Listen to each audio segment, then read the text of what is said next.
Hello all welcome to Rasa spice route.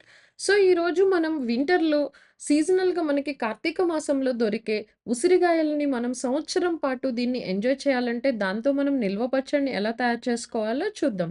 So, దీనికి మనకు ముందుగా కావలసినవి 1 కేజీ ఉసిరికాయలు కౌంట్ ప్రకారం అయితే 25-30 వస్తాయి మీకు సైజ్‌ని బట్టి. ఇంకా 250 గ్రామ్స్ ఆఫ్ కారం మీ యొక్క స్పైస్ లెవెల్‌ని బట్టి ఇంకా కావాలనుకుంటే కొంచెం యాడ్ చేసుకోవచ్చు. ఇంకా 125 grams of salt, 100 grams of చింతపండు గుజ్జు, ఒక హోల్ వెల్లుల్లిపాయ, ఇంకా అదే విధముగా అర లీటరు నూనె. సో, దీనికి మనం ముందుగా ఈ ఉసిరికాయలని మనం ఈ పచ్చడి నిల్వ ఉండాలంటే దాన్ని మనం ఎలా ఫ్రై చేసుకోవాలో ఇప్పుడు ఆ ప్రాసెస్‌ని చూసేద్దాం. ఒక పాన్ పెట్టి పాన్‌లో మనం ఆయిల్‌ని వేసి ఆయిల్ బాగా హీట్ అయిన తరువాత మనం బ్యాచెస్‌గా ఈ ఉసిరికాయలననేది మనం ఫ్రై చేసుకుంటాము. సో, ఇక్కడ మన ఆయిల్ బాగా హీట్‌గా ఉంటుంది కాబట్టి, ఉసిరిగాయల్ని ఆయిల్‌లో వేసేటప్పుడు కొంచెం జాగ్రత్తగా ఉండండి. ఆ నూనె చిందే అవకాశం అనేది ఉంటుంది. సో, వన్స్ మనం బాగా తిప్పుతూ ఉసిరికాయల్ని గోల్డెన్ బ్రౌన్ కలర్ వచ్చేంత వరకు ఫ్రై చేస్తూ ఉండాలి.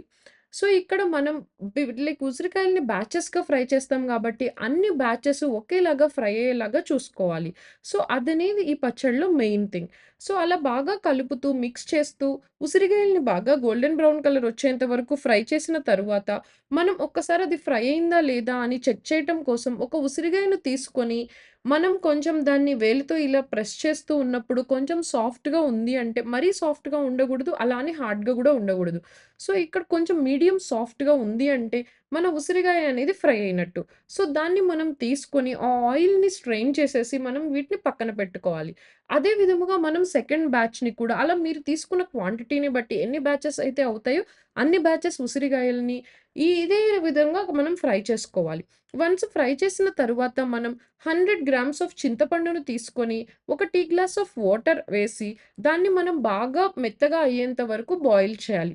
సో, ఇలా బాయిల్ అవ్వడానికి మనకి 10-15 మినిట్స్ అనేది పడుతుంది. సో, ఈ టైంలో మీరు లైక్ తిప్పుతూ దీన్ని బాయిల్ చేస్తూ ఉండటం వలన మీకు అడుగంటకుండా ఉంటుంది.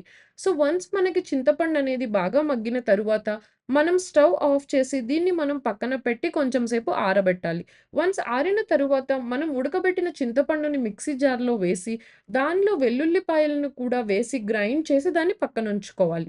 మనం ఫ్రై చేసిన ఉసిరిగాయలు బాగా ఆరిన తరువాత, దాన్ని మనం ఒక బౌల్‌లో వేసుకొని, దానిలో మనం 2 టేబుల్ స్పూన్స్ ఆఫ్ పసుపు, 1 టేబుల్ స్పూన్ ఆఫ్ మెంతి పొడి, ఇంకా అదే విధంగా ముందుగా మిక్సీ పట్టిన మనం చింతపండు గుజ్జు, వెల్లుల్లి మిశ్రమాన్ని కూడా వేసి, ఇంకా ఉప్పు, కారంని కూడా వేసి బాగా కలపాలి.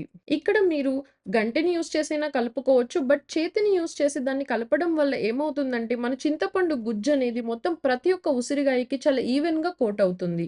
కలిపిన తరువాత మనం ముందుగా ఉసిరిగాయలను ఫ్రై చేసిన నూనెని ఇందులో వేసి బాగా మిక్స్ చేయాలి. సో, ఆ తరువాత ఈ టైంలో మీరు బాగా మిక్స్ చేసిన తరువాత మొత్తం అంతా ఈవెన్‌గా కోట్ అయిన తరువాత ఒక్కసారి సాల్ట్‌ని చెక్ చేసుకొని, సాల్ట్ సరిపోకపోతే కొంచెం యాడ్ చేసి మళ్ళొక్కసారి మిక్స్ చేయాలి. ఆ తరువాత దీన్ని మనం ఒక 1 డే పాటు అలా పక్కన ఉంచితే మనకి బాగా ఊరుతుంది. సో, ఆ కారం, ఉప్పు అన్నీ అనేవి మన ఉసిరిగాయకు పట్టి, ఉసిరిగాయ తింటుంటే చాలా సాఫ్ట్‌గా అదే విధముగా కొంచెం వగరు, కొంచెం పులుపు, కొంచెం కారం కారంగా చాలా బావుంటుంది.